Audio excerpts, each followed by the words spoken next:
we'll do one part of the foundation, and then partner 2 will do the other part of the foundation. So going in, I'm just gonna lift this up and just add this to here.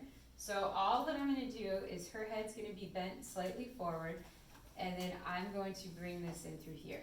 So you can loosen this up with your fingers, but all I'm doing is I'm trying to see what the shape is. Now this is a reshaping. This is not, we're not removing tons of length. We're actually keeping the length, but we're just putting the shape in. So we're gonna go in through here, and I'm just gonna do this perimeter part first. I want you to get low so you can see where you're at. So you should be in some form of a lunge. If you're short like me, you get to just bring them up and it's fine. So the tall peeps do have to get into a lunge because you gotta take care of yourself when you're doing these cuts. So all I'm gonna do is, this is all freehand. So all I'm gonna do is just remove some of this. Now I'm gonna bring it up to where I'm seeing more of the curl pattern.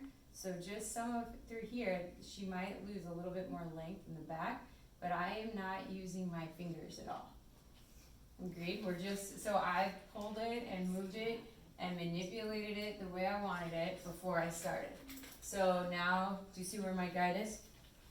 So my guide's here and it's moving this way, and you're more than welcome to come up if you want. If everybody can see, right? Like I'm not, okay, cool. So then I'm bringing this down here. I'm just removing this part of this. So I'm just getting it to where now, what tends to happen, which I'm glad Amber has this issue, is tends to happen is back in here, sometimes this gets knotted up. And then when they're trying to get the knots out themselves, they pull and pull and pull, and then we get little short bits. So I sometimes wanna grow those short bits out, and I'm just getting the length that's happening through here. So then now, so that's partner 1 did that part. Partner 2 can come around and do this part, because you might only have 3 sections. So you kind of divvy it up how you want. So I can see my guide. Does everybody see my guide? So now all I'm gonna do is bring this in, and I'm just reshaping some of this, and I'm getting any of these long bits. And it's actually, I find this part to be actually very like satisfying, because you can see where the straight hair is and you just take it off, because that's where some of the damage is. So all I'm doing is I'm just removing this. And again, I'm gonna see this again once I style it, and I might have some more, but I'm just starting with my foundation. So again, you can stretch a little bit and see if you see anything bringing through, but I want you to be very gentle with how you manage this, because if you pull too much, the tension creates a hole. So then all of a sudden the shape's gone. So then we're gonna take this part down, and again, how far up am I going? Occipital. I'm just going up to the occipital. So right through here, I'm bringing this up, and then I'll show you how we're gonna do the front. So again, stretch. If you need some dry remedy oil, like it's really shrinking or it's really straight in some spots, or you wanna add a little bit more refresh, that's fine. Just wait for it to dry a little bit. So at this point, I would be maybe more on the dry remedy oil. So again, I'm visually looking at where that guide is, and I'm just going through and I'm removing some of this length. So slowly just taking this part. I'm cutting straight across versus pointing in, because I want a foundation. So that's also a big part. And my shears are parallel to the floor. They're not like at an angle, because that I'm trying to do one length. So this is where this one length part comes in. Now, could you do this with clippers? Yes. Yeah, you could do this with clippers as well. So it's a preference. I think the shorter I go, I tend to go more into the clippers, but it depends on how long the hair is. Won't that like kind of move the hair though when the clipper's going at it? It depends what clipper you're using. Okay. Yeah, an interchangeable blade clipper, like an Oster 76, or ones that you pop the blades off, those will do this just fine. The motorized ones on coarser hair, not the motorized, the mechanical, the magnetic ones, they push a little bit more because they don't move as fast. But interchangeable ones, you can go right in and do it. So interchangeable by, You flip not the with blade up. Not with the guard, Yeah, okay. no guard. Right, You know, guards you can do a lot of times on the tops of the heads, like, and the guards actually are low tension. So guards are good, interchangeables are good. The Andis, if you just straight blade magnetic, that pushes, cause it moves slower. Okay. I have a question. Yes. So I've seen this on cuts that I've done as well as with my own hair. The hair in that area is a lot tighter. Yes. How do you create that shape that's going to be consistent with the rest of the cut if this hair is so much, especially with shrinkage? Like how does that? So if you do, then you have to remove less things. Okay. So you have to be even more, and you can stretch it and set it and kind of do that, but if it's super tight, that's someone that I might say, I might blow out straight. Okay. So I can see it, but even when they wear it curly, it's gonna shrink up again. So that's something that do you guys get what she's saying? Yeah. Sometimes it can be a strong coil back here, and then we get to more of a subtle looser coil. But the most important thing is to maintain the length so that it doesn't shrink. So if I feel like it's even gonna shrink and I'm gonna take too much when I'm cutting like this, then I might blow it out straight and cut that. So it's a preference, and I think it's case by case. Has there ever been a circumstance where you dry cut curly and then dry cut straight in the same Yeah. appointment? Yeah. But the thing is like when I cut it straight and I blow it out and then it goes curly, that straight cut is assuming that all the hair is gonna live on the same playing field, right? And the minute I style it curly, the curls are not on the same playing field because they're going different directions. You got cowlicks, you got whorls, so it's all of a sudden you're gonna look dented in a little bit more. So it's really, I've had two guys that have had hardcore coils here, and they've had hair that has been like out to here. And so what I had to do was I did have to take and straighten this just to make sure I didn't take too much. Because what I found is on one of the guys, I did this and I was looking at it, but the minute I styled it, it was more. So the other option would be that you don't cut it. Like you kind of maybe skip this part and then you do all the interior layers, shampoo, dry, and then look at it again to make sure that you're seeing where you want to remove. So you could choose not to cut it, you could cut it straight, or you could cut it this way. It really comes into the shrink. It depends on how much it's gonna shrink. My hair, I have to blow dry it, but Clark is the one who cut it last time. We did it wet. Because I was growing it out because I used to shave the sides. Okay. So she cut it wet. Yeah. And she just shaked it out with her fingers, Mm-hmm. and then she just snipped off whatever needed to be snipped off. Yeah, and that's an option too. And it comes into what you feel comfortable with, but bottom line, you're trying not to shrink it. Like that's the goal, because the thing is if I went into it a way that I didn't feel comfortable with, and I'm cutting Carmen's hair, and all of a sudden I took her right back to how short it used to be. So that's sort of what you have to pay attention to, is what you feel comfortable with. Yeah, I mean, Wavy only cuts wet. Diva only cuts dry. Do you think you get a better haircut between the two? No, necessarily. They might be better at dry versus wet.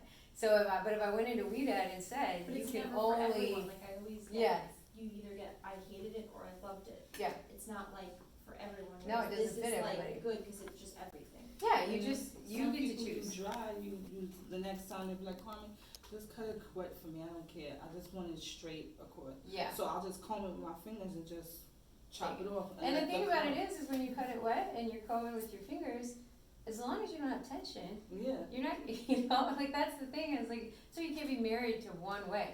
The big goal is no tension.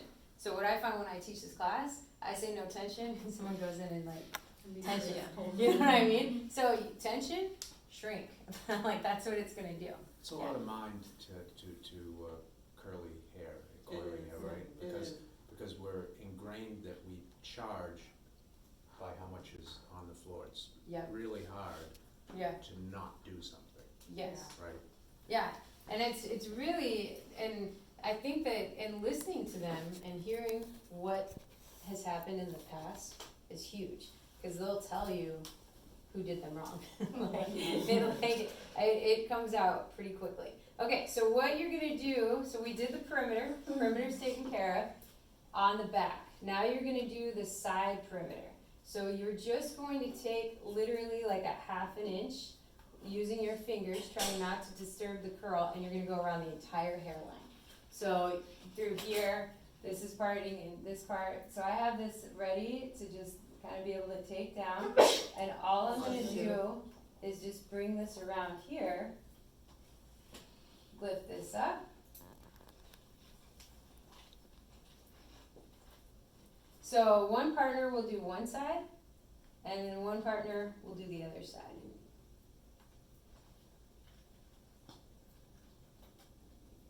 Okay, so now head's gonna come upright. So her head's gonna come upright.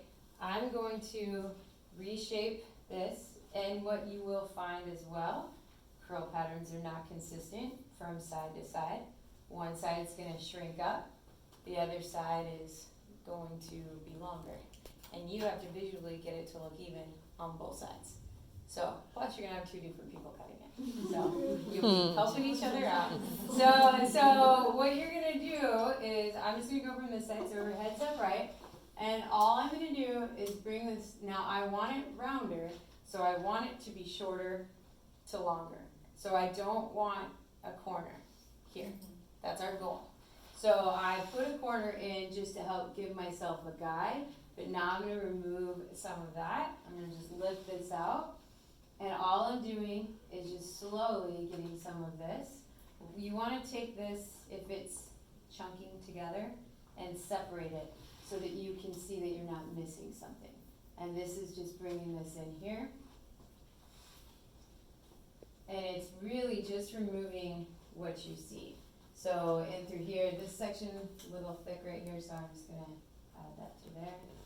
Would you be mindful of the fringe if you're gonna do that at a later time, or are you gonna? I usually will do it, I'll start the foundation of the fringe right now.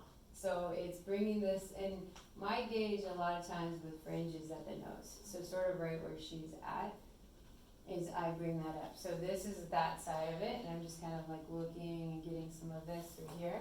And again, walk back through, make sure you don't have a square. So that's the goal. And we spend a lot of time making squares because they're safe. You know, like we keep the corner. This is where we want to not have the corner. And if you don't, like if a guest that truly wants a round shape, will just be like, can you please cut it more, and they'll kind of guide you through it. So like Natalie, the one I showed you that really likes a round shape, I book an hour 15 for her because her density is crazy. Like she has so much hair, but usually I shake it out and I have her feel it, and then she'll tell me more. Okay. And then do you charge more for her than for the person you do in 45 minutes? I don't actually, just because I got some clients that, you know how you have some clients that take you 15 minutes, and then you got others that take you a little bit longer. So, yeah, I mean, I keep it the same. If I had to go past, did I say hour and 15? Mm-hmm. I book an hour for her. So if I have to go past 15 minutes more, I charge more. Yeah.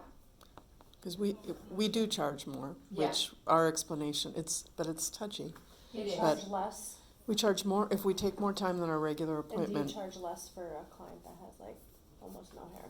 That takes you like 15 minutes. Well, it never takes me 15 minutes. It always takes me at least 45 minutes, but. Yeah, I mean, I guess I'm saying like when you're doing the actual wet cut, there's some people that take you more like a half an hour, and there's some people that take 15 minutes. Yeah. And so I always kind of think, well, I am making it up, but I think it's up to you in your business, like how you go about with it. Like when we have girls that want straighter hair, like on a blow dry, the minute that they say that they want an iron used, we charge more for the blow dry. Mm-hmm. But that's across the board. So it's not saying, you know what, Amara, you're coming in, you want a flat iron, I'm gonna charge you more, but you want a flat iron, I'm gonna charge you less. If I have to use that flat iron on either person, it's a signature blow dry versus a classic blow dry. So I think with Natalie's thing, I end up doing a mask. So where I do charge her more sometimes, I do a botanical or I do a mask, or I do a shine treatment.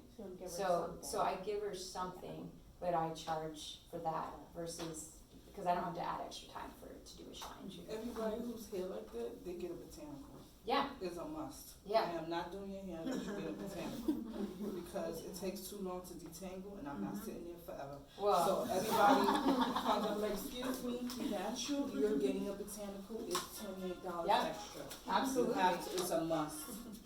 No ifs, ands, or buts about it. Yeah, and I think so that might be where, like, Bill, I actually learned that from Frank, because when I was, so East Coast, you guys might not know you're different, but you're definitely different. West Coast, like, we don't charge for anything. Half the time we're like, you know, like, and we think we need an hour for everything, and we stretch time, and when I started working at Frank's, he was like, nope, you're booking in your processing time, and I was like, the hell I am. I'm not booking in my processing time, and all of a sudden, and now I go back in there, when I moved back to Seattle, they were like, had that East Coast changed you? Because I'm like, you're booking in it, like, you're fine. But the thing is what I learned at Frank's is that we did glossing treatments on every single guest. And so they charged for a single process, but then they charged for the glossing treatment. And all the hair looks better, but on the West Coast, we get scared to talk about price or money. And I don't know if you guys heard passive aggressive, but that's where we live. And so we were like scared to talk about everything. And I just learned how much better the hair was because of botanicals, because of that. So if you are, I think maybe that's the better thing to say, is that if you're gonna be booking an hour for something or an hour and 15, you make it a must that they have botanicals every single time. Because their hair is gonna be better anyways, and you know, so everyone can price differently. I think it's your business, you know. That, cool. Okay, so everybody's gonna do the perimeter. You're gonna get 2 songs to do the perimeter. So when you hear the 2 songs done, then you gotta be done. And then we're gonna come back in here and do the rest. Good? Cool.